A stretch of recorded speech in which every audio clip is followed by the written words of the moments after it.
Hello everyone, welcome back to Commerce Institute. Hope you doing well.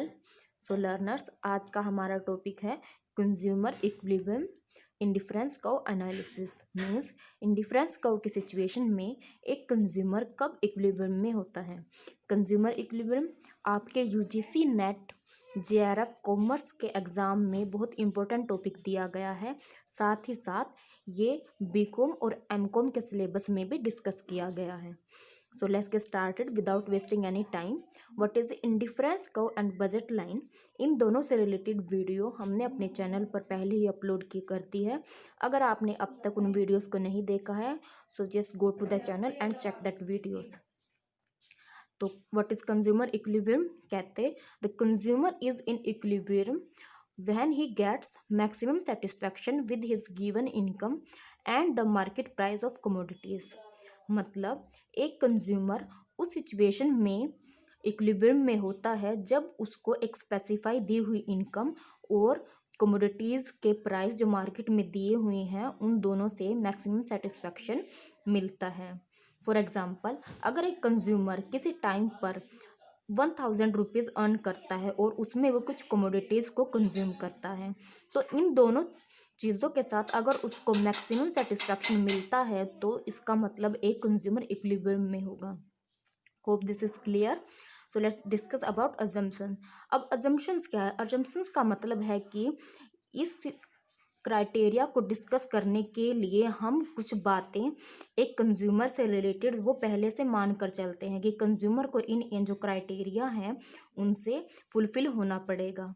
तो इसी को कहते हैं हम अजम्पशंस, जो कि किसी भी प्रिंसिपल या फिर कंडीशंस में वेरी इंपॉर्टेंट हैं। So let's discuss stable consumer income. Stable consumer income मतलब किसी कंज्यूमर इक्विलिब्रियम को डिस्कस करने के लिए जो कंज्यूमर है उसकी इनकम को हम किसी पॉइंट पर स्टेबल मान सकते हैं, उसमें किसी भी तरह की फ्लक्चुएशंस नहीं हैं। Consumer have knowledge about all commodity prices. मतलब कंज्यूमर को मार्केट में जितने भी कमोडिटीज़ दी गई हैं उनसे रिलेटेड प्राइसेस का अच्छे से नॉलेज है। तो next is consumer can spend all his income in fraction. मतलब कंज्यूमर अपनी इनकम को छोटे छोटे हिस्सों में स्पेंड कर सकता है। वो उस तरह की कमोडिटीज़ को यूज़ नहीं करता जिसमें वो अपने सारी इनकम को एक ही तरह की कमोडिटीज़ में स्पेंड करता है।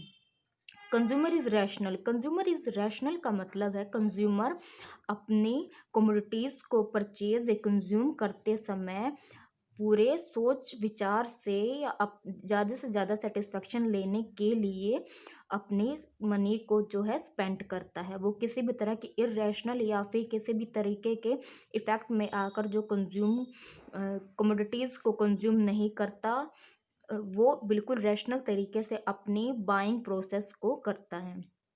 Next is commodity is divisible.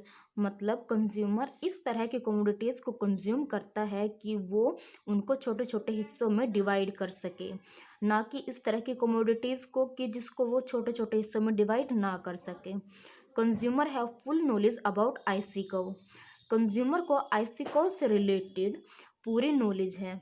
इसका मतलब है कि कंज्यूमर अपनी दी हुई इनकम और उस इनकम में कमोडिटीज़ के दिए हुए प्राइजेस में ज़्यादा से ज़्यादा सेटिस्फैक्शन किस तरीके से गेन करे, उसको इस बात की पूरी नॉलेज है। सो कंज्यूमर को सेटिस्फैक्शन या फिर इक्विलिब्रियम में रहने के लिए कुछ कंडीशंस को फुलफिल करना पड़ेगा।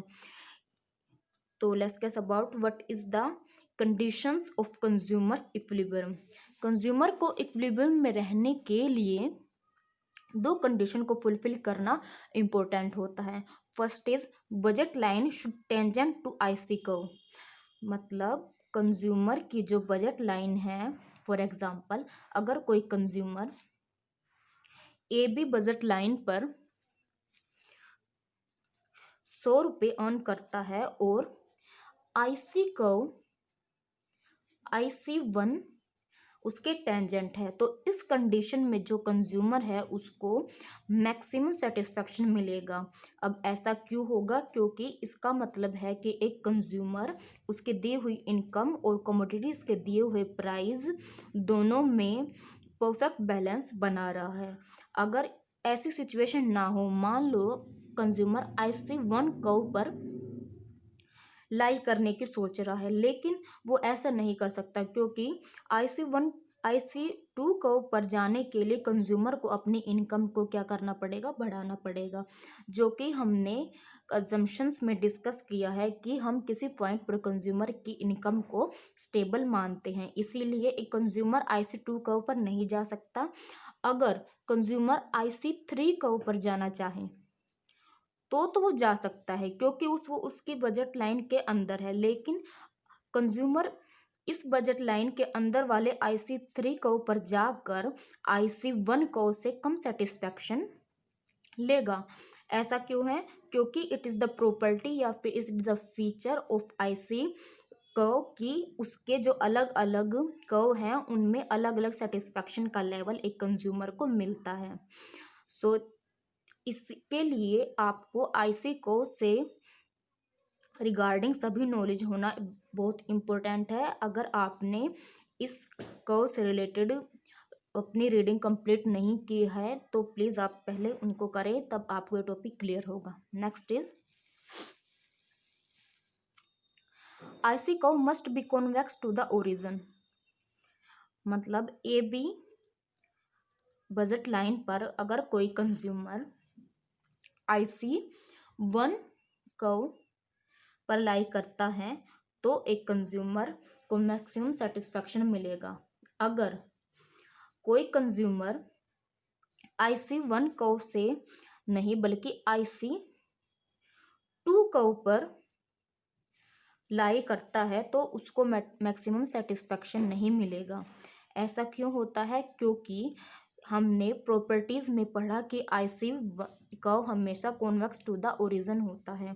कॉन्वेक्स टू द ओरिजिन का मतलब है कि consumer marginal rate of diminishing को लाई कर रहा है, जिससे कि उसको ज़्यादा से ज़्यादा सेटिस्फैक्शन मिलेगा। अगर कंज्यूमर IC2 कर्व पर जा रहा है, इसका मतलब कि consumer IC increasing marginal rate of substitution पर लाई कर रहा है, जो कि एक कंज्यूमर के लिए बेनिफिशियल नहीं है। इसीलिए IC curve must be convex to the origin.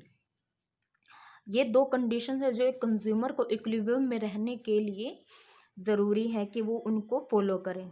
First is budget line should be tangent to the IC curve, और second is IC curve must be convex to the origin. So this is all about today's topic. Hope this is clear. If you have any query about the topic and the concept, you can ask down below in the comment section. And if you like the video, please like, share and subscribe, and don't forget to hit the bell icon so you have all the notification about the Commerce Institute. Thank you for watching the video.